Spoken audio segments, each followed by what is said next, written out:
মোদি নীতিশ ম্যাজিকে বিহারের বিধানসভায় বিজেপির এনডিএ জোটের কাছে উড়ে গেছে কংগ্রেসের জোট। 243 আসনের মধ্যে 200-র বেশি আসন পেয়ে ক্ষমতায় ফিরছেন নীতিশ কুমার।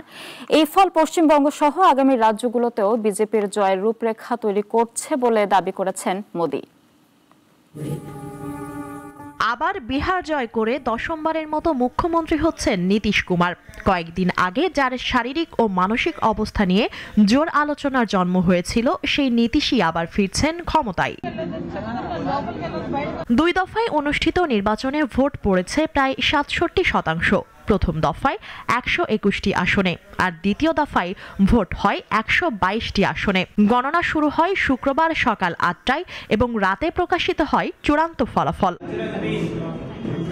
এই নির্বাচনে বিজেপি পেয়েছে 89টি আসন, নীতিশ কুমারের জেডিইউ পেয়েছে 85টি আসন, চিরাগ পাসওয়ানের লোক জনশক্তি পার্টি 19টি এবং জিতেন রাম মাঝির আওয়াম মোর্চা পেয়েছে 5টি আসন।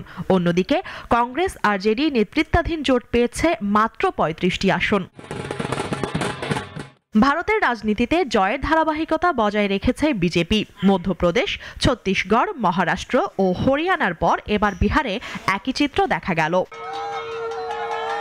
তবে বিরোধীদের অভিযোগ, ভোটার তালিকা সংশোধনের নামে 47 লাখ নাম বাদ দিয়ে ভোটের ফল বদলে দেওয়া হয়েছে। কংগ্রেস নেতা রাহুল গান্ধী মনে করেন, ভারতের নির্বাচন কমিশন বিজেপির হয়ে ভোট চুরি করেছে। তবে ভোট বিশ্লেষকদের মতে, নারীদের স্বনির্ভর করতে 1,37 লাখ অ্যাকাউন্টে 10,000 রুপি দিয়েছিল মোদি নীতিশ সরকার। এটাই বিহারে এনডিএকে বাড়তি শক্তি জুগিয়েছে। এদিকে আলোচিত প্রার্থী প্রশান্ত কিশোরের জনসুরাজ পার্টি একটিও আসন পায়নি, বরং ডার্ক হর্স হিসেবে উঠে এসেছে আসাদুদ্দিন ওয়েসির দল। তারা পেয়েছে 5টি আসন।